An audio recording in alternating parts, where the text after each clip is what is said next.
Moisture maintain करायचं सुकून असा सुकाय टाकायचा म्हणजे त्यात लई पाणी नाही राहिलं पाहिजे. निर्जन तुकी करून टाकायचं. निर्जंतुक करून तिथून आणलेलं ना गोण्या खाली केल्या. संध्याकाळी परत आपण त्या गोण्यात परत बसा भरायचं परत दररोज लागवड करतो आपण असं टांगून ठेवायचं. आणि ते बाहेर येतं ते आपण पाहतो व्हिडिओमध्ये बाहेर आल्यानंतर असं ते काढत ते काय प्रकार तो खोल पाडावं लागतात का? आता तिथं बघा ना आता दुसरं काय टाकलं परत बेड तयार करतो आपण. बेड तयार करून असं हँगिंगमध्ये लटकून देतो. हो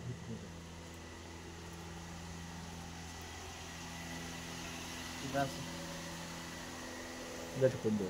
ही आपली तिथून प्रोसेस इथं आली. हा एक लेअर हे जाऊ बियाण्याचा स्पॉनचा एक लेअर दुसरं असं 3-4-5 लेअर करायचं बांधून ठेवायचं. त्याला हवा जाण्यासाठी गाळून जाण्यासाठी कापूस लावायचा कॉटन प्लग करायचा 5-6 ठिकाणी 1-2 असं 5-6 ठिकाणी साधारणतः 15 दिवसात ते पूर्ण पांढरं होतं. तिथं कसं झालं असं हे त्याला टेम्परेचर त्या दिवशी मेंटेन केलं की म्हणजे ते आउट येतं ना. मग आता इथून तिथं हार्वेस्ट होतं म्हणायचं. हा हिथं फर्स्ट स्टेज. आता हे पांढरं झालं ना तिथं आपण इकडे शिफ्ट करतो. 15 दिवस झाले की कॉटन काढायचं 15 दिवसानंतर कसं कॉटन काढलाय हे त्याला फुलातून काढलाय त्या फुलातून मशीन असं बंच बाहेर.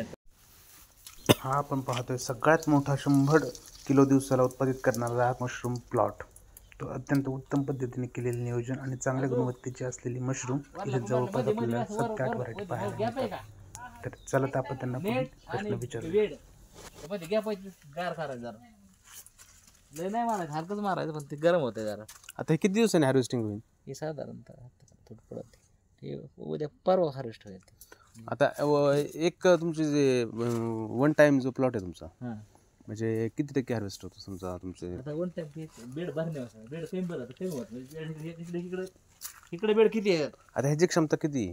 हे क्षमता फुलक्या बेड चालल्या 100 किलो पर डे चालतं. पर डे 100 किलो 100 किलो म्हणजे आणि समजा वातावरण चेंज झालं अवकाळी आभाळ असं काय आलं जास्त मशीन होतं म्हणजे ते पोषक वातावरण झालं. मग ह्याचा जो प्लस पॉईंट आहे ना तुम्ही आता बोललाय ना म्हणजे हे जास्त महत्वाचं आहे दादा बरं का की इतर पिकांमध्ये शेतकऱ्यांना आभाळ आलं की काळजी लागते आणि ह्याच्यामध्ये आभाळ आलं म्हणजे हे तुमच्यासाठी प्लस पॉईंट आहे. आपल्यासाठी नाही म्हणजे ते हे काय होतं आपण तसं नाही म्हणजे आपण लोकांचं नुकसान करायचं आभाळाचे तसं नाही हे म्हणजे तुमच्या एवढ्या म्हणजे 20-25 वर्षाच्या प्रत्यक्षाच हे फळ आहे म्हणजे तपश्चर्या त्या चुका कितीतरी झाल्या असत्या. असं म्हणजे असं आलं की म्हणायचे तोडण्याच्या स्टेजला आलं ही मॅच्युरिटी स्टेज फुललेलं नाही त्याला चाय नाही वगैरे असं ही पूर्ण मॅच्युअर झालं म्हणायचं. आणि समजा ह्याच्यामध्ये जर पाणी पडून राहिलं नाही आता ह्याला पाणी मारायचं नाही आजो ते फंगस होऊ शकतं. तिथं नाही फंगस नाही पण ती क्वालिटी खराब होते. म्हणजे तिथं मशरूम ते मशरूम भरले पाणी नको. साधारणतः मला एक कळन का दादा की या बरं इकडं आता एक हा जो ह्याला काय म्हणतो तुम्ही बेड म्हणतो बरं बेड ह्या बेड मधून तुम्ही साधारणतः किती उत्पादन साधारणतः आणि किती दिवसापर्यंत घेऊ शकता? 55 दिवस सायकल आहे. आज लागवड केली तिथं एक साधारणतः 22 ते 25 दिवसामध्ये पहिलं पीक येतं. नंतर 35व्या दिवशी सेकंड 45व्या दिवशी फोर्थ आणि 55व्या दिवशी लास्ट मध्ये चौथं. म्हणजे 55 दिवसापर्यंत ह्याची व्हॅलिडिटी एका बेडची. 55 नंतर येतं पण त्यानंतर लय कमी परवडत नाही. तुम्ही 1 टाइम सगळे बेड चेंज करता का स्टेप वाईज जसं जसं खराब होईल तसं रिप्लेसमेंट करीत राहता? नाही 1 टाइम कसं आज भरले आपण तिथे सपोज 80 भरले 80 भरले 15 दिवसांनी पुढे जाणार ते जागे परत 80 भरणार असं सायकल दररोज बेड भरले. नाही म्हणजे ह्याच्यामध्ये सगळेच बेड चेंज करावं लागते ना. चेंज करा 1 टाइम टाकले तर 1 टाइमच बाहेर काढायला लागते ना. ओके. आज समजा 1 टाइम इकडे आणले ना. आता ह्या व्हरायटीला तुम्ही मार्केटमध्ये कुठं पाठवता? ह्या व्हरायटीला एवढं डिमांड नाही. मग हे तुम्ही ठेवण्याचं कारण काय? अट्रॅक्शनसाठी थोडं लावलं हे काय लय नसतं आपलं हे फक्त अट्रॅक्शनसाठी. म्हणजे पण चवीमध्ये काय फरक आहे? ह्या व्हाईट मध्ये ह्याच्यामध्ये चवीला काय फरक आहे? थोडं रबर सारखं लागतं आणि व्हाईट मध्ये ह्याच्यामध्ये काय फरक आहे? चांगलं आहे आणि चवीला गवण्यासारखं लागतं. व्हाईट छान लागतं. हो हे बी लागतं हे बी मशरूमच आहे पण ते रबर सारखं पण अट्रॅक्शन जास्त आहे. खाल्ला काढला पडदा चांगला गार का आणि फळ चढू दे 5-6 मिनिटं. मग आता ह्याची व्हॅलिडिटी संपत आली का? नाही बेडची ह्याला थोडंसं आता वापस ठेवावं लागेल जर थोडंसं त्याला हे झालं की म्हणजे हे जी बी जोपर्यंत थोडक्यात काय म्हणतो आपण त्याला, त्या बियांची काय म्हणतो त्याला, उगवून बिया क्षमता. साधारणतः 2 महिने चालतात. 2 महिन्यापर्यंत नंतर ते काय होतं, ते कुजून जातं. तरी आपण जर गारवा ठेवत गेलो त्याला येत राहतं त्याला थोडं थोडं थोडं थोडं. ती आपल्या जागेचा प्रश्न आहे, दुसऱ्या वेळेला जागा पाहिजे त्यासाठी आपल्याला ते पुढे घ्यावं लागतं, बाहेर काढावं लागतं. सरासरी ह्याला रेट कसा मिळतो साधारणतः आपण? सरासरी ह्याला 150 रुपये ते 200 रुपयेपर्यंत वल्ल्याला रेट भेटतो. आणि वाळल्याला साधारणतः 600 ते 800 रुपये भेटतो. 600 रुपये मिनिमम बेस रेट भेटतो, बेसिक रेट. तुम्ही कॉन्ट्रॅक्ट फार्मिंगमध्ये शेतकऱ्यांकडून कसे घेणार? आम्ही वाळल्याला उचलतो 600 रुपयापर्यंत घेतो आता. वाळ्यालाच घेता का? वल्याचं कसं आहे, अजून त्याला एवढं डिमांड नाही. वल्याचं आपण करू शकतो, पण ती अजून 36 रुपये सांगू शकत नाही की वाळ्याचं कसं घेतो. वल्याचं अजून तरी आपण तुम्हाला ते भीती म्हणजे ट्रान्सपोर्टमध्ये हातात नाही ना. नाही ट्रान्सपोर्टमध्ये खराब होण्याची भीती. ट्रान्सपोर्ट खराब नाही, ट्रान्सपोर्टमध्ये आपण काहीतरी बर्फ करून करू शकतो, पण ते पुढं एवढं अजून प्रचलित नाही झालं. मला बाहेर निघताना एक हे काढवतो, म्हणजे फक्त अट्रॅक्शनसाठी म्हणायचं. म्हणजे मार्केटला लय चलत नाही, जास्त चालत नाही. म्हणजे चालतं की ते घेणारे, पण असं त्याला एवढे चव नाही, म्हणजे टेस्ट नाही. टेस्ट एवढे टेस्ट नाही, म्हणजे आपण जे भूछत्र वगैरे म्हणायचो लहानपणी ज्या गोष्टी, त्याच्यात तो विषारी असतो का? आता बुच्चेदार काही खाण्यायोग्य असतात, कंटेन सेम असतात का? सेम काही असा विषय बुच्चेदार हे बी म्हणजे तेच थोडस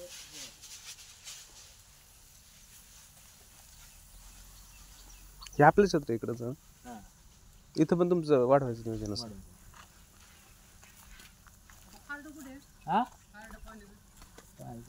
पावसाळ्यात जास्त ओलसरपणा असल्या कारणाने मशरूम ड्राय करण्यासाठी कॅपॅसिटी ओपन या मशीनचा प्रामुख्याने उपयोग केला जातो. या आपल्या समोर ज्या 2 मशीन्स आहेत त्या पाहून घ्या आपण अशा पद्धतीने.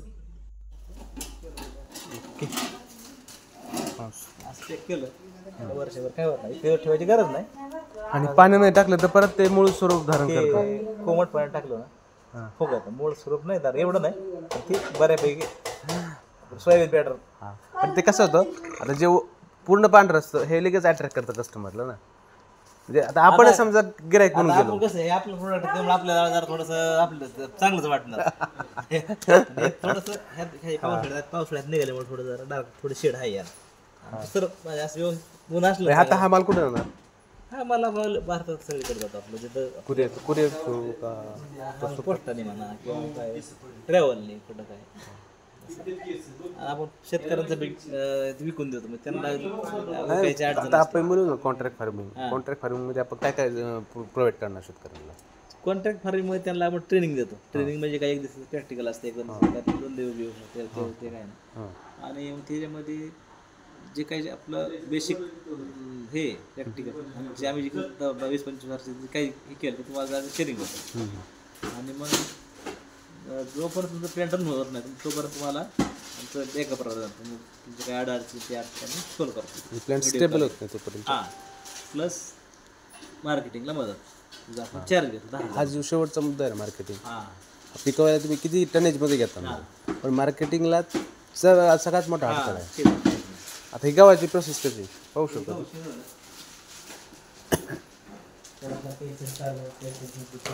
कॅल्शियम कार्बोनेट, कॅल्शियम सल्फेट त्याचं मिश्रण एकत्र करून पावडर करायचं, 1 किलो पॅक करायचं, पॅक होईल का हे जरा मोकळं पॅक होणार.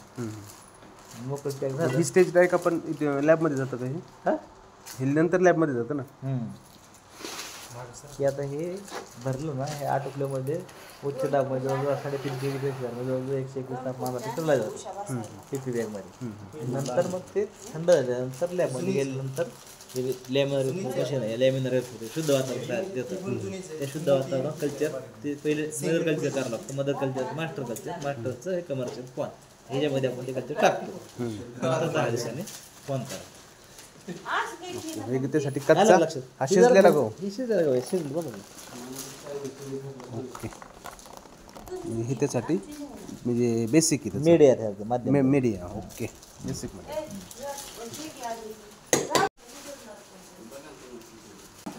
आता आपण आहोत त्यांच्या लॅबमध्ये. ते ह्या मशीनचं नाव काय? लॅमिनार एअरफ्लो. लॅमिनार एअर फ्लो म्हणजे एअर फिल्टर करण्यासाठी. एअर फिल्टर आहे त्या आतमध्ये, UV आहे. हां हां. परत तुमचं अल्ट्राव्हायोलेट लाईट. हां त्या वर्किंग करायच्या आधी अर्धा तास चालू ठेवायला UV आणि निर्जंतुकी सगळं स्टरलाइज करून ठेवतात. पुढे तिथं ठेवल्या पिशव्या बघा दिसल्या का तिथं? हा स्टरलाइज केलेलं आहे. ओके. हे मशीन चालू करून फ्रीजमध्ये कल्चर त्यामध्ये इनॉर्बेट करतो. थंड ठेवावं लागतं. इथं टेम्परेचर किती यायचं? 25 22-23 तापमान. AC का ना? 100%.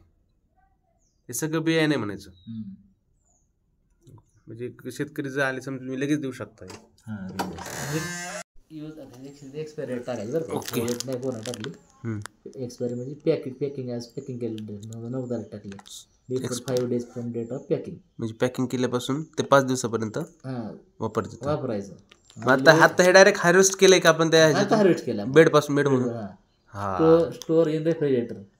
नोट काय ऑलवेज वॉश वेल बिफोर कन्झम्पशन. म्हणजे माझी घर त्याला चांगलं धुवून घ्यायचं. आणि मला काय वाटलं मी तुम्ही फ्रीज मधून काढलं मग मला दिलं काय असं वाटलं. नाही माझं ते विषय आहे. मला काय वाटलं हे बेड पासून त्याची तेवढी व्हॅलिडिटी का फ्रीज मधून?